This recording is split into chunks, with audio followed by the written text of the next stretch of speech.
الحمد لله رب العالمين الرحمن الرحيم مالك يوم الدين إياك نعبد وإياك نستعين اهدنا الصراط المستقيم صراط الذين أنعمت عليهم غير المغضوب عليهم ولا الضالين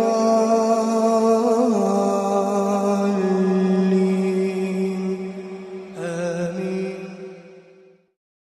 السلام عليكم ورحمة الله وبركاته. بسم الله الحمد لله والصلاة والسلام على رسول الله أما بعد. الشيطان الرجيم بسم الله الرحمن الرحيم. سبحانك لا علم لنا إلا ما علمتنا إنك أنت العليم الحكيم. رب اشرح لي صدري ويسر لي أمري واحلل عقدة من لساني يفقه قولي. رب زدني علما.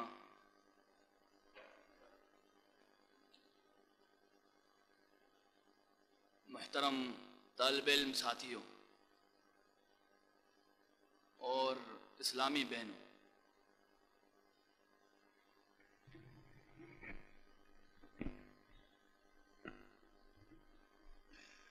سب سے پہلے میں اللہ تعالیٰ کی تعریف بیان کروں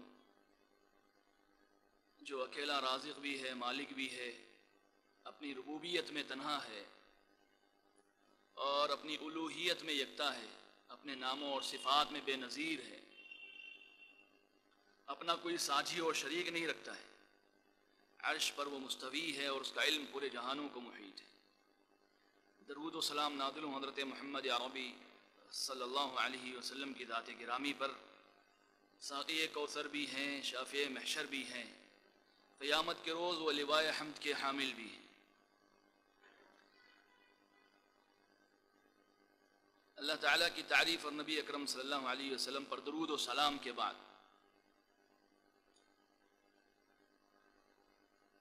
میں اسلامی دعویٰ سینٹر کا بھی مشکور ممنون ہوں کہ انہوں نے مجھ طالب علم کو یہاں بیٹھ کر کچھ کہنے کی فضیلت بخشی، شرف بخشا، اللہ ان جزائے خیر دے۔ اسلامک دعویٰ سینٹر کی جانب سے الحکمہ کے زیر نگرانی، زیر سرپرستی آج کا یہ ورکشاپ ہونے کو ہے۔ اس کا عنوان ہے منہج سلف، سلفی منہج، یا وہ راستہ جو ہمارے اسلاف کا ہے۔ میں اس پر گفتگو کرنے سے قبل مناسب یہ سمجھتا ہوں کچھ باتیں آپ لوگوں سے علم اور اہل علم سے متعلق شیئر کروں۔ میں نے بات دیکھی اور محسوس کی ہے کہ لوگ علم حاصل کرنے کے معاملے میں ان اصول اور ضوابط کا خیال نہیں رکھتے جن کا انہیں خیال رکھنا چاہیے۔ اس وجہ سے کبھی کبھی وہ علم حاصل کر کے گمراہ ہوتے ہیں۔ اللہ تعالیٰ نے نبی اکرم صلی اللہ علیہ وسلم کو جو پہلی وحی دی تھی وہ کیا تھی؟ اقرا تھی۔ تو گویا کہ ہماری امت اقرا ہے۔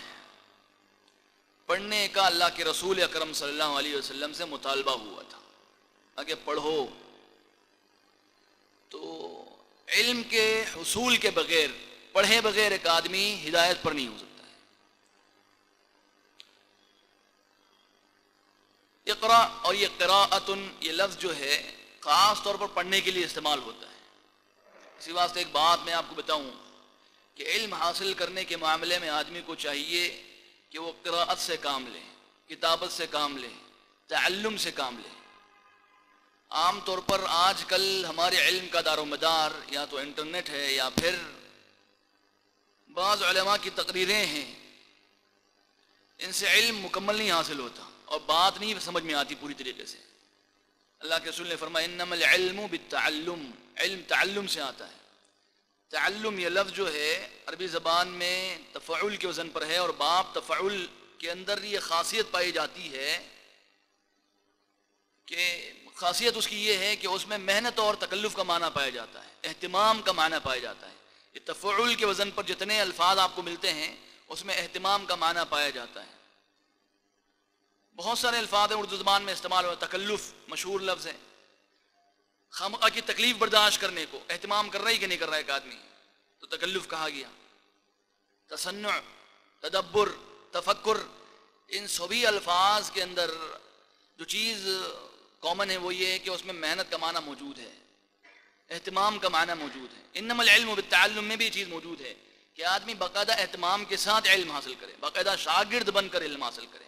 اور جو آدمی اس طرح علم نہیں حاصل کرتا، کبھی کبھی اس کا علم اس کے لیے بلکہ اکثر موقعوں پر اس کا علم اس کے حق میں مفید ہونے کے بجائے مضر ہوتا ہے. عام طور پر بعض لوگ مبتدی قسم کے اگر کتابوں سے علم حاصل کرنے لگیں تو وہ گمراہ ہو جاتے ہیں. بعض علماء نے بات کہی ہے، من کان له معلم الکتاب، جس کا معلم اس کی کتاب ہو، کان قطعہ اکثر من الصواب، اس کی غلطیاں درستگی سے بڑھ کر ہوتی ہیں. درست باتیں کہنے سے زیادہ وہ غلط باتیں کہتا ہے. ایک چھوٹا سا لطیفہ ہے اس سلسلے میں، بعض کتابوں میں بات آپ نے پڑھی ہوگی. ایک حکیم تھے، انہیں بات معلوم تھی الحبۃ السوداء دواء لکل داء الا السام، کالا دانہ ہر بیماری کی دوا ہے سوائے موت کے. اب وہاں تھوڑی سی پرابلم پرنٹنگ مسٹیک میں یہ ہوئی، کبھی کبھی آپ جلدی لکھیں تو 2 نقطوں کو لکھنے کے لیے ایک چھوٹی سی لائن کھینچ دیتے ہیں اردو زبان میں، اردو زبان لکھنے والے خوب واقف ہیں. اور 3 نقطے لکھنا ہو تو اس طرح کوشچن مارک بھی ڈال دیتے ہیں، ہے کہ نہیں؟ تو اس طرح وہ الحبۃ السوداء میں کتنے نقطے ہوں گے؟ با کے اندر کتنے نقطے ہوتے ہیں؟ 1 نقطہ ہوتا ہے. تو وہ جو ہے نا غلطی سے لمبی ہو گئی وہ لائن تھوڑی سی، تو بنا کیا الحیۃ السوداء بن گیا. حبۃ السوداء اور حیۃ السوداء میں فرق کتنا ہے؟ بہت بڑا فرق ہے. الحبۃ السوداء کہتے ہیں کالا دانہ، عربی زبان سے واقف لوگ الحیہ کو خوب جانتے ہیں. الحیۃ السوداء ہوتا ہے کالا ناگ، کالا سانپ. اب بیچارے وہ سارے لوگوں کالا سانپ پیس کر کھلاتے اور سب کو مار ڈالتے. تو نیم حکیم خطر جاں ہوتا ہے، ایسے ہی نیم ملا جو ہے خطر ایماں ہوتا ہے. تو بعض مرتبہ یہ چیزیں ان کا اہتمام نہ ہو تو آدمی گمراہ زیادہ ہوتا ہے، کم ہدایت پر ہوتا ہے. دوسری بات یہ ہے کہ علم نام ہے اصل میں یقین کے ساتھ جاننے کا.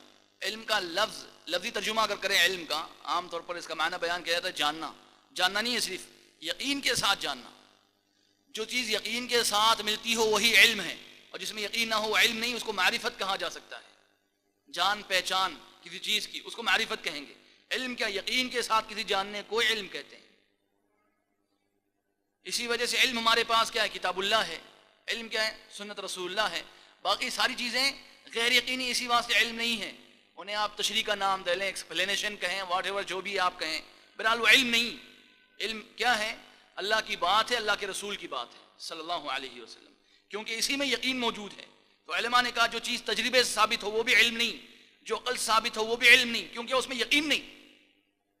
علم تو وہ ہے جس میں یقین ہو. اور یقین کس باتوں پر ہوتا ہے؟ کن باتوں پر ہوتا ہے؟ اللہ کی بات پر یقین ہے کہ نہیں؟ پورا یقین ہونا چاہیے. اللہ کے رسول کی بات پر بھی پورا یقین ہوتا ہے. اب علم حاصل کرنے کے معاملے میں آداب کا بھی خیال رکھا جائے، اصول اور ضوابط کا بھی خیال رکھا جائے.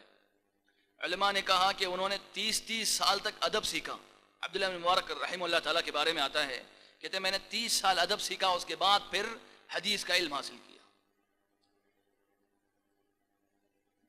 اصولوں میں سے ایک اصول یہ ہے علم کو حاصل کرنے کے معاملے میں کہ علم میں پختگی کے لیے تدرج کو اختیار کیا جائے، اسٹیپ بائی اسٹیپ علم حاصل کیا جائے. اسی طرح علم میں جو اہم ترین علوم ہیں ان کو پہلے حاصل کیا جائے، جو ضروری علوم ہیں. امام نے جوزی بیان کرتے ہیں کہ لو اتسع العمر لمعرفت الکل لکان خیرا، اگر علم حاصل کرنے کے لیے سبھی علوم کو حاصل کرنے کی عمر ہماری بڑی وسیع ہوتی، لمبی چوڑی ہوتی نا، تو بڑا مناسب ہوتا. مگر ایسا ہے کیا؟ ولکن العمر قصیر، لیکن عمر کیا ہے؟ چھوٹی سی ہے. اب ہمیں کیا حاصل کرنا ہے؟ جو اہم ہمارے لیے وہ علم پہلے حاصل کرنا ہے.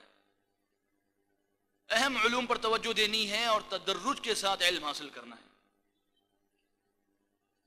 اسی طرح میرے ساتھیوں، ضروری یہ بھی ہے علم حاصل کرنے کے معاملے میں کہ علم جب حاصل کیا جا رہا ہو اس کی کتابت کا بھی اہتمام. کتابت کا مطلب کیا ہے؟ لکھنا. نوٹس آپ کو اسی وجہ سے دی گئی، جو ضروری بات ہو اس کو آپ لکھ لیں. بعض لوگ آڈیو ریکارڈنگ پر یا ویڈیو ریکارڈنگ پر بھروسہ رکھتے ہیں، بلکہ ان کے بھروسے کا انحصار بس ریکارڈنگ پر ہے۔ عام طور پر کیا ہوتا ہے، ہم نے دیکھا ہے ویسے کہ لوگ بڑے لیکچرز، دروس سب کچھ ریکارڈ کر لیتے ہیں، فون میں محفوظ بھی ہوتے ہیں، ان کے جو ریکارڈرز ہوتے ہیں اس میں محفوظ ہوتے ہیں، مگر سننے کی توفیق بہت کم ہوتی ہے، بلکہ ہوتی ہی نہیں ہے۔ اسی خیال سے کہ ہم نے ریکارڈ کر لیا ہے، کبھی سن لیں گے پھر کبھی سنتے نہیں۔ تو اصل میں یہ ساری چیزیں ریکارڈ کی جا رہی ہیں اور سنا اس کو نہیں جا رہا ہے، تو فائدہ ہوگا؟ بالکل فائدہ نہیں ہوگا۔ کتابت کی صورت میں بھی یہ چیز ممکن ہے کہ آدمی بس لکھ کر چھوڑ دے اور نہ دیکھے تو فائدہ نہیں ہونے والا ہے، مگر کتابت میں ایک فائدہ یہ ہے کہ آدمی جب لکھتا ہے تو اس کا ذہن حاضر ہوتا ہے، محنت کر رہا ہوتا ہے۔ وہ امام یحییٰ ابن کثیر بیان فرماتے ہیں لا یستطاع العلم براحت الجسم، جسمانی راحت کے ساتھ علم حاصل نہیں ہو سکتا ہے، تو علم حاصل کرنے کے معاملے میں محنت ضروری ہے۔ کم از کم ہاتھ تو چلائیں، دماغ کے چلانے کے ساتھ، کانوں کو استعمال کرنے کے ساتھ ہاتھ تو چلائیں۔ اگر آدمی وہ بھی نہیں کرتا تو علم حاصل اس کو ہوتا نہیں ہے۔ ایک بات آپ نے محسوس کی ہوگی کہ آپ جو چیز نوٹس کی شکل میں رکھتے ہیں اپنے پاس، لکھ رہے ہوں، تو کبھی کبھی آپ ذہن دوڑائیں، اسکرین پر آپ کے وہ لائنیں چلتی ہیں، اپنے کاپی میں جو نوٹ کیا ہے، نوٹ بک میں جو آپ نے نوٹ کیا ہے، اگر آپ اس پر تھوڑا غور کریں تو آپ کی سمجھ میں آنے لگتا ہے کہ میں نے یہ نقطہ یہاں لکھا، یہ نقطہ یہاں لکھا ہے، تو کچھ نہ کچھ باتیں ذہن میں آ ہی جاتی ہیں، نوٹس کی شکل میں کچھ نہ کچھ باتیں ریوائز ہو ہی جاتی ہیں۔ اگر تھوڑا سا غور کریں، ذہن کو حاضر رکھ کر لکھیں، تو چیزیں ویسے آپ کے ذہن میں آنے لگتی ہیں۔ آپ نے دیکھا ہوگا، اس پر غور کیا ہوگا، لکھنے کا ایک خاص فائدہ ہے۔ دوسری اہم ترین چیز اس حوالے سے یہ ہے کہ لکھنے کے ساتھ ساتھ ریوائز بھی کریں، لکھنے کے ساتھ ریوائز بھی کریں، مراجعہ ہو، لکھی ہوئی چیزوں کی طرف رجوع ہو۔ عام طور پر اگر اس کا اہتمام نہ ہو تو آدمی پھر علم کو ضائع کر دیتا ہے۔ لکھی ہوئی چیزیں وہ آپ کا علم نہیں ہے، وہ کتابوں کا علم ہے۔ آپ کا علم کون سا علم ہے؟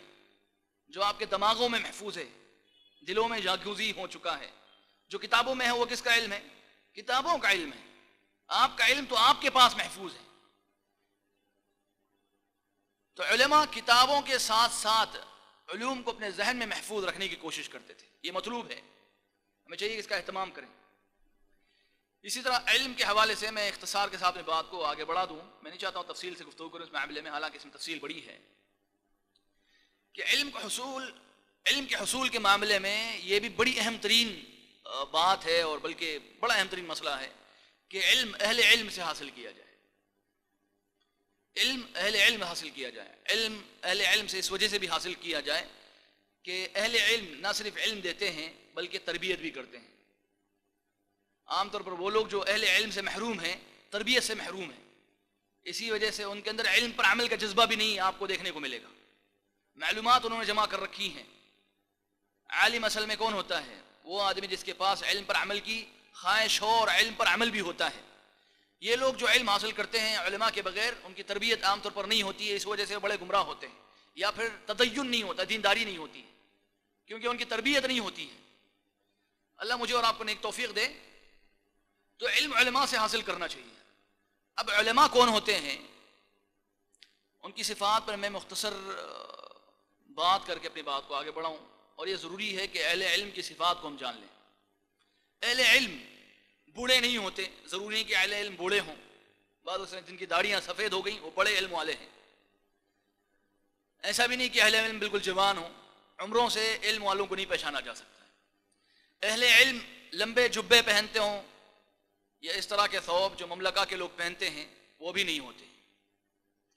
اہل علم ضروری نہیں کہ ان کی داڑیاں لمبی ہوں، داڑیاں لمبی ہوں اور داڑیاں چھوٹی ہوں کا مطلب یہ نہیں کہ داڑیاں کاٹتے ہیں، لیکن بعض لوگوں کی داڑیاں لمبی ہوتی ہیں، بعض لوگوں کی داڑیاں چھوٹی ہوتی ہیں، قدرتی طور پر ایسا ہوتا ہے۔ اہل علم وہ بھی نہیں جو خاص پہناوا پہنتے ہیں، اہل علم کی خاص صفات ہیں، ان کے ذریعے سے اہل علم کو جانا جائے۔ اہل علم کی صفات میں سے علماء نے صفات بیان کی ہیں، ان میں سے یہ اہم ہے کہ اہل علم کے اندر خشیت ہوتی ہے اور اس کا مظاہرہ ان کی دینداری کے ذریعے سے ہوتا ہے۔ علم والے کون ہوتے ہیں؟ جن کے اندر خشیت ہوتی ہے، اور ان کی خشیت ان کو دین کے معاملے میں عمل کرنے پر مجبور بھی کرتی ہے۔ ان کا ظاہر دیندارانہ ہوتا ہے، یہ ضروری ہے کہ ان کا ظاہر دیندارانہ ہو، وہ ان چیزوں کا اہتمام کریں جن چیزوں کا حکم اللہ تعالیٰ نے دیا ہے، وہ بظاہر متقی نظر آتے ہوں، اور دل کا عالم تو اللہ تعالیٰ جاننے والا ہے، ہم ظاہر کے مکلف ہوتے ہیں۔ تو اہل علم وہ ہوتے ہیں، انما یخشى اللہ من عبادہ العلماء، اللہ تعالیٰ کی خشیت رکھنے والے لوگ اس کے علماء بندے ہی ہوتے ہیں۔ تو یہ خشیت جب انسان کے دل پر طاری ہوتی ہے تو اس کا اظہار خود بخود اس کے جسم سے ہونے لگتا ہے۔ ایک آدمی بولے میں بہت اللہ سے ڈرنے والا ہوں، اور پھر وہ ظاہر میں دیندار نہ ہو تو اللہ سے ڈرنے والا ہے؟ اللہ سے کیسے ڈرتا ہے؟ اللہ کا ڈر اس کے دل میں اگر ہے تو ظاہر ہوگا کہ نہیں ہوگا؟ میں بہت ڈرنے والا ہوں مگر نمازوں کا پابند نہیں، میں بہت ڈرنے والا ہوں محرمات سے اجتناب نہیں کرتا، میں بہت ڈرنے والا ہوں میں لوگوں کی عزتوں سے نہیں بچتا، غیبتیں کرتے ہیں بعض لوگ، سبحان اللہ۔ ہم بہت سارے لوگ جماعتی قسم کے لوگ ہیں، بلکہ اہل علم قسم کے لوگ، اللہ ان کو نیک توفیق عنایت فرمائے، وہ لوگوں کی غیبتیں کرتے ہیں، لوگوں کے بارے میں برا بھلا بولتے ہیں۔ یہ لوگ، ان کا علم انہیں خود نہیں روکتا ہے تو دوسروں کو کیسے وہ روکیں گے؟ جن کا علم انہیں خود نہ فائدہ دے وہ دوسروں کو فائدہ نہیں پہنچا سکتے، یاد رکھیں۔ اہل علم مربع ہوتے ہیں، مزکا ہوتے ہیں، تربیت ان کی ہو چکی ہوتی ہے، مصفہ ہوتے ہیں، تصفیہ ان کا ہو چکا ہوتا ہے، وہ خشیت رکھتے ہیں اللہ تعالیٰ کی، تقوی رکھتے ہیں اللہ تعالیٰ کا، پھر اس پر عمل بھی کرتے ہیں، تدین ہوتا ہے، دینداری ہوتی ہے۔ تو وہ لوگ خاص طور پر جیسے داڑھیوں کا اہتمام کرتے ہوں، ان کے پاجامے ٹخنوں سے اوپر ہوتے ہوں، یہ ایسی علامتیں ہیں جن کا خیال رکھنا ایک عالم کے لیے ضروری ہوتا ہے۔ اس کا اہتمام نہ کرے، سبحان اللہ، وہ عالم دیندار نہیں ہے تو یقیناً اس سے علم لینا بھی خطرے سے خالی نہیں ہے۔ جس کا علم اسے خود نہ فائدہ پہنچائے وہ دوسروں کو فائدہ کم ہی پہنچا سکتا ہے۔ تو عالم خشیت والا ہو، عالم عمل کرنے والا ہو دین پر۔ ہمارے علماء کہتے ہیں کہ ہم اہل علم کو ان کے عمل سے پہچانتے تھے، ہمارے پاس وہی عالم ہوتا جس کے پاس اس کے علم کے مطابق عمل ہوتا، ہم علماء کو ان کے عمل سے پہچانتے تھے، ان کے علم کے ساتھ ساتھ۔ تو جس آدمی کے پاس عمل نہ ہو اور علم کی وہ دہائی دیتا ہو، اصل میں عالم نہیں ہے، وہ معلومات رکھنے والا آدمی ہو سکتا ہے۔ عالم میں معلومات رکھنے والے میں بڑا فرق ہے، یاد رکھیں۔ معلومات رکھنے والا ہو سکتا ہے، اسے سب کچھ معلوم ہو سکتا ہے، بہت ساری چیزیں معلوم ہو سکتی ہیں، مگر وہ عالم ہے، وہ عالم نہیں، وہ معلومات رکھنے والا ہے۔ آپ کو معلوم ہے مستشرقین، یہ مغرب میں رہنے والے جو مشرقی مذاہب کا مطالعہ کرتے ہیں، خاص طور پر اسلام کا، انہیں بہت سارے علوم پر دسترس حاصل ہے، مہارت حاصل ہے، علم حدیث پر، علم تفسیر پر، بہت سارے علوم پر وہ خوب جو ہے عبور رکھتے ہیں۔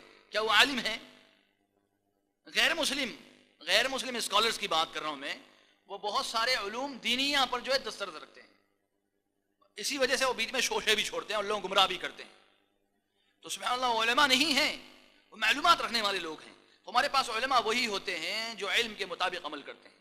اسی طرح اہل علم کی صفات میں سے ایک صفت یہ بھی ہے کہ ان کا علماء نے تزکیہ کیا ہوتا ہے، علماء نے ان کی گواہی دی ہوتی ہے، علماء نے ان کے حق میں شہادت دی ہوتی ہے کہ یہ اہل علم ہے۔ اگر علماء کی جانب سے لوگوں کو تزکیہ نہ ملا ہو، ان کو تصفیہ نہ ملا ہو، اور علماء نے ان لوگوں کے بارے میں اگر گواہی نہ دی ہو کہ یہ اہل علم ہے، تو پھر وہ اہل علم نہیں۔ ہمارے اسلاف اس کا پورا اہتمام کرتے تھے، اجازت ملتی حدیث بیان کرنے کی تبھی حدیث بیان کرتے ہیں کہ نہیں؟ اجازت ملتی تو حدیث بیان کرتے، اسے اجازہ کہا جاتا ہے۔ عام طور پہ شہادت ہے یا سند ہے، مدارس کی جانب سے دی جاتی ہے، یا کم از کم کسی عالم کی جانب سے تزکیہ ہوتا ہے کہ یہ جناب ہیں جنہوں نے دین کو صحیح سمجھا ہے اور انہوں نے دین کو صحیح طور پر لیا ہوا ہے، اور یہ دین سمجھا سکتے ہیں۔ اگر کسی عالم نے جو علماء قسم کے لوگ ہوں بات بیان کی ہو تو ان سے علم لیں، مجہول قسم کے لوگوں سے علم نہ لیں۔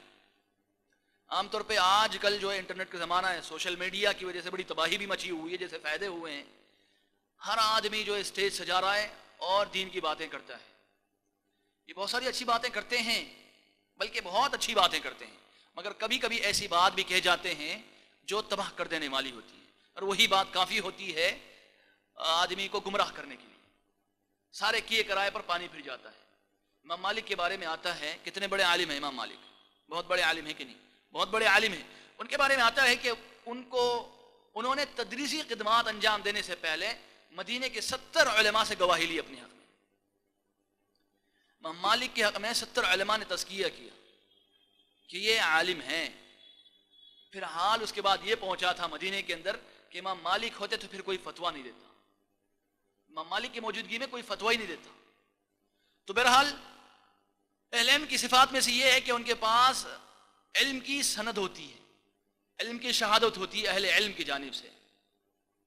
اسی طرح اہل علم کی صفات میں سے ایک صفت یہ بھی ہے, اور یہ بڑی اہم بھی ہے, اور ساری اہم ہیں, کہ علم سے وہ مواصلہ بھی رکھتے ہیں, علم سے مواصلہ رکھتے ہیں. یہ بڑی اہم بات ہے. بعض مرتبہ کیا ہوتا ہے, بعض طلبہ مدرسوں سے فارغ ہوتے ہیں, یا پھر کسی سے علم حاصل کر لیتے ہیں, تزکیہ مل جاتا ہے, یا پھر وہ لوگوں میں معروف ہو جاتے ہیں بحث عالم, پھر وہ علم کو چھوڑ دیتے ہیں. مواصلہ مطلب کیا ہے؟ علم سے وہ کنیکشن باقی نہیں رکھتے. جو علم سے باقی رکھے تعلق کو, وہی عالم ہوتا ہے. اور جو علم حاصل کرے پھر علم کو چھوڑ دے, وہ علم سے مواصلہ رکھنے والا نہیں ہے. ایسا آدمی خطرناک ہو سکتا ہے.